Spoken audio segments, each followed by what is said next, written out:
You ever see a man break without saying a word? Not with a scream, not with a punch, just with silence, clenched teeth, and a room full of truth. That's exactly what happened the moment Jasmine Crockett took the mic. No fire, no fury, just facts, cold, heavy, undeniable. And Donald Trump, so used to controlling the tempo, the temperature, the narrative, sat frozen, then snapped. But let's back up. It was supposed to be another tightly choreographed political theater. Another oversight committee hearing with predictable attacks and even more predictable defenses. Trump had shown up in person, a rare move. He wanted the spotlight. He wanted to dominate. And for the first 20 minutes, it looked like he had.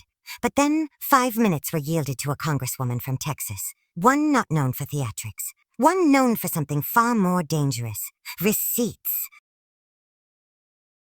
Jasmine Crockett didn't posture. She didn't preen. She didn't perform for the cameras like most do. She simply opened a folder thick with quotes, clips, and contradictions, and started speaking like the truth didn't need to ask for permission.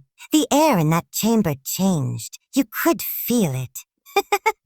Most of the country had tuned in expecting noise, but what they got was clarity. And the moment Crockett said, "Let's go on the record," the mask started slipping. She didn't accuse. She proved. Date, statement, clip, contradiction, again and again, precise, measured, lethal. Trump, seated across the room, couldn't interrupt, couldn't pivot, couldn't spin. And that's when you saw it, that trademark bravado evaporating inch by inch. Because here's the truth they won't tell you. Men like Trump don't fear loud voices. They fear informed ones. Calm, unshakable, dangerous women who don't blink and don't back down. And Jasmine Crockett, on that morning, was all of that and more. And the moment she uttered the line heard across the nation, "Mr. President, with all due respect, the truth doesn't need permission to speak." You could hear the entire political machine creak under the weight of it. He cracked, not all at once, but visibly, publicly. And then he walked out. But that wasn't the end. That was only the beginning. Because what followed wasn't just a tantrum. It was a reckoning. You see, when Trump walked out of that hearing, it wasn't just a man leaving a room. It was a symbol collapsing in real time. He didn't slam a podium. He didn't hurl insults. He stood up, muttered something under his breath. Hot mic caught part of it, and left the building like a fuse that had finally burned to its end. The sound of the door slamming behind him was louder than any soundbite he's ever dropped. But here's what they won't show you on cable news, the silence that followed. The kind of silence that speaks louder than 1,000 angry tweets. That cold, weighted silence where even his allies stopped smiling. Even the ones who usually rushed to defend him. Frozen. Because they knew what had just happened. Trump didn't get defeated by a scandal. He didn't fall to a leak, an accusation, or some backroom deal. He got undone, lived by facts, by timelines, by his own words. And what scared the machine the most? It wasn't just that he looked weak. It was that he looked exposed. And in the realm of power, exposure is death. Behind the scenes, the White House went into full-blown crisis mode. A senior staffer later leaked that when Trump returned, he slammed his fist onto the Oval Office desk and yelled, "Why the hell didn't anyone prep me for that?" But the truth? They did. They warned him about Jasmine Crockett. They told him she was sharp, that she didn't miss. But Trump, he thrives off underestimation. He thought she'd be another Democrat throwing rehearsed punches. He didn't realize she'd come in with surgical accuracy, armed with documents, dates, and digital clips. And when she started reading, he stopped breathing. This wasn't just about the election. It was about the myth, the illusion, the idea that Trump can't be touched. But Crockett didn't come to play politics. She came to end performances, and the nation felt it. Clips of her takedown spread like wildfire. People who'd never watched a hearing before were glued to their screens. As she didn't yell, one viewer wrote. Or she just laid it out, calm, unforgiving. In that moment, Jasmine Crockett didn't just confront a man. She pierced a mythology. And when you tear down a symbol on live television, especially one built on control, the backlash isn't just expected. It's engineered. Did you notice what didn't happen after Trump walked out? No press conference, no live rebuttal, no Twitter storm, just silence. And that silence? It wasn't strategy, it was shock. Because here's what the machine didn't calculate. Jasmine Crockett didn't attack Donald Trump. She dismantled the architecture that protects him. She didn't call him names. She didn't grandstand. She simply brought truth into a space built to suffocate it. And truth, when delivered without fear, is nuclear. So the system did what it always does when it can't refute the facts. It spun the story. She was unprofessional. She was disrespectful. She ambushed the president. But let me ask you something. Since when is asking a man to answer for his own words an ambush? No one challenged the timeline she laid out. No one discredited the clips she played. Because they couldn't, so they did the only thing they could do. Attack her tone, not her content. Not her content. Discredit the messenger, not the message. Inside the White House, chaos was already erupting. Trump's aides scrambled to reframe the moment. They tried drafting a response, something to put him back in control. But every version felt hollow, weak, calculated. Because Jasmine's strength wasn't just in her evidence. It was in her control, her refusal to play the emotional game. She didn't scream, she didn't posture, she brought proof and left no room for spin, and that terrified them. Because when a powerful man gets cornered by a calm woman holding facts, the empire doesn't just tremble. It reacts violently. They weren't just afraid of what she said. They were afraid of what it revealed, that the myth of invincibility surrounding Trump is paper thin. And outside that hearing room, America saw it. Millions watched it. And worse for his camp, they believed her. That's when the panic turned into retaliation. Because a system that can't control the narrative will always try to destroy the one who took control of it. And Jasmine Crockett. Crockett. She had just taken everything. The moment Donald Trump exited that chamber, the gears of retaliation began grinding beneath the surface, quietly, aggressively, and without hesitation. This wasn't just about embarrassment anymore. It had become a matter of preservation. Because when power is built on perception, anything that threatens the illusion must be crushed before it spreads. And Jasmine Crockett? She wasn't just a threat. She was a fracture line. A civil rights attorney from Texas who didn't flinch, didn't break, and didn't ask permission to speak the truth. That terrified them. Not just Trump, not just his aides, but the entire scaffolding of political showmanship that depends on fear, confusion, and manipulation to keep the public disengaged. Inside the West Wing, the mood had shifted from confusion to fury. According to a staffer who leaked details to the press, Trump returned from Capitol Hill in a rage so explosive that aides described it as one of the worst post-event meltdowns since January 6th. He reportedly slammed his fist on the Oval Office desk, demanding to know who let her speak. As if democracy were a stage and Jasmine was an uninvited actor who'd broken the script. But the irony was brutal. She wasn't the uninvited one. She was the only one playing by the rules. And that, more than anything, is what made them panic. They tried to regroup. They tested sound bites. The sound bites. They pushed right-wing commentators to flood the airwaves with noise, accusations of disrespect, claims of radicalism, vague insinuations that her performance was scripted. But none of it stuck, because this time, people had seen it with their own eyes. They didn't hear about it secondhand. The end. They watched her remain composed while presenting hard evidence, and they watched Trump sit there, jaw clenched, unable to defend his own past statements. That kind of clarity is dangerous in a political culture addicted to distortion. And when clarity goes viral, the machine doesn't try to understand it. It tries to destroy it. And so quietly but aggressively, they moved to retaliate. Not on the surface. Not in front of cameras. But behind closed doors in strategy meetings, in dark corridors of influence where pressure is applied not with laws, but with leverage. They weren't just trying to shut her down. They were preparing to bury her. And Jasmine, she knew it. The moment she stepped off the Capitol steps, phone buzzing, inbox flooded, her father's voice still echoing in a voicemail. Keep your head on a swivel. She knew that what happened inside that room was just the spark. It didn't take long before the retaliation campaign began to take shape. Not in headlines, but in whispers.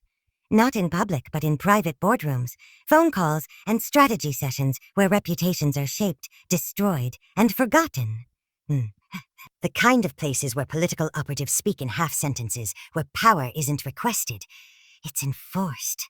By the morning after the hearing, Jasmine's staff started receiving strange requests from networks that had never shown interest in her work before, suddenly wanting interviews, suddenly needing sound bites, but with questions oddly focused, not on policy, not on the substance of what she exposed, but on her tone, her emotives, and whether she had a history of being combative. The setup was clear.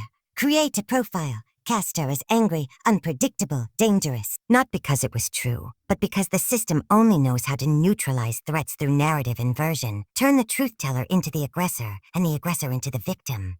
Behind the scenes, donors began pulling back. Lobbyists whispered that she had crossed a line. Political allies who had praised her privately now refused to comment publicly. One even said she should have waited for the right moment. But let's be real, they never intended to give her a moment. She took it. That's what scared them. That's what scared them. And while the political class worked overtime to erase her from the spotlight, America had already chosen otherwise. Her clip had spread across TikTok like wildfire. Millions of young people reposted it with captions like, "This is what leadership looks like," and "She said what we've all been thinking."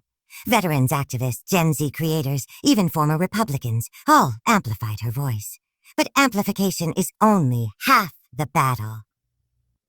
Because when you confront a system built on decades of unchecked power, it doesn't fight you with tweets. It fights you with silence, with erasure, with targeted pressure disguised as a protocol. And that pressure mounted. Her personal information was leaked on fringe message boards. Her family received threats. Anonymous complaints were filed against her campaign's finances, bogus, manufactured, but enough to force audits and media speculation. They were trying to wear her down. Not in a single blow, but in 1,000 little cuts designed to bleed out her momentum, her energy, and her will. But what they underestimated, again, was that Jasmine Crockett had been through far worse than a political smear. She didn't just survive the system. She came from the underside of it. She knew its language, its tactics, and most importantly, its fear. And what the machine feared now was that for the first time, someone like her wasn't backing down. While the establishment scrambled to discredit her behind closed doors, something else began to stir, quietly but powerfully. In the undercurrent of public consciousness, what they failed to realize is that in attempting to isolate her, they had inadvertently amplified her.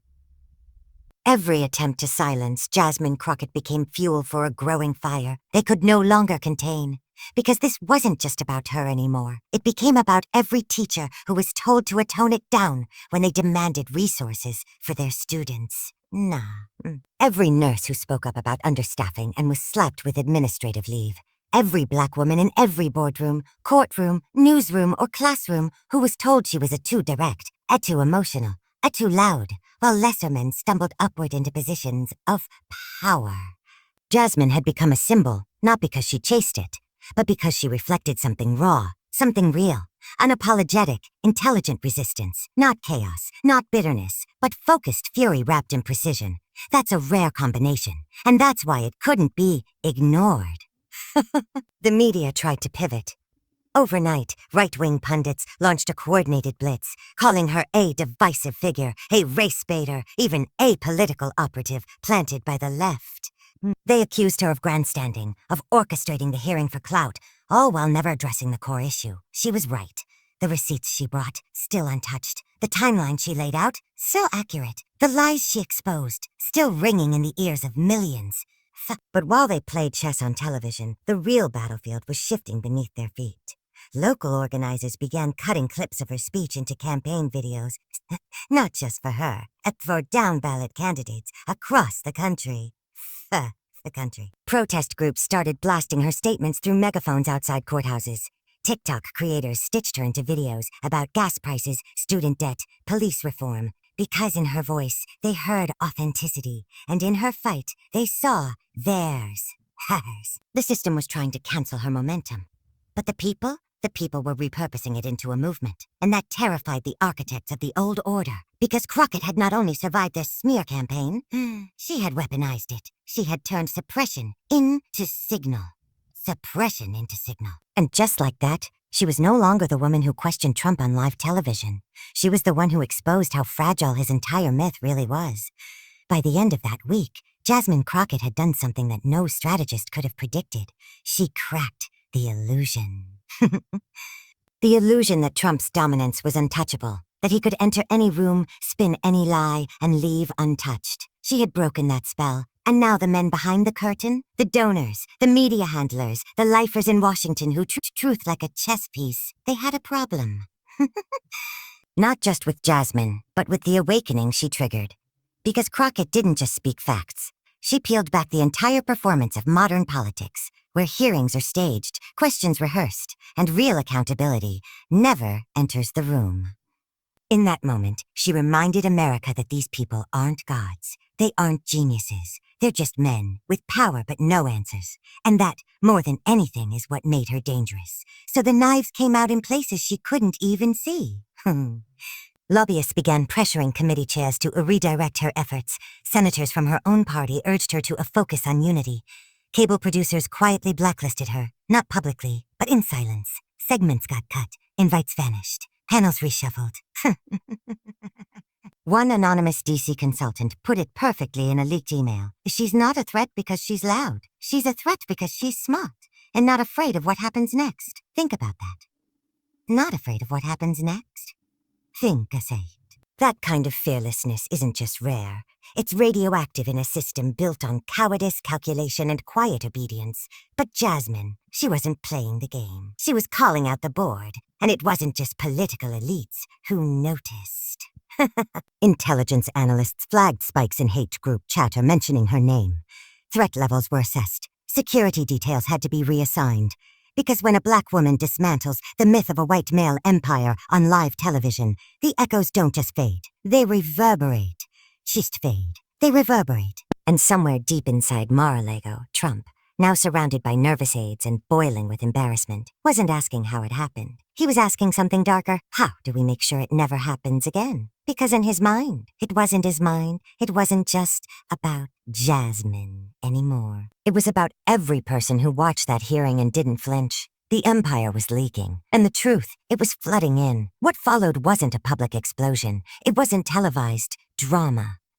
It was something far colder, far more calculated. The kind of response only the truly powerful know how to orchestrate. No lawsuits, no press releases, no subpoenas, just removal. Not from office, but from opportunity. A memo went out, unofficial, untraceable, yet absolutely effective. It circulated through inboxes labeled as strategic operations, a communications, a donor alignment. Its message was simple: let her burn out. No more interview invites.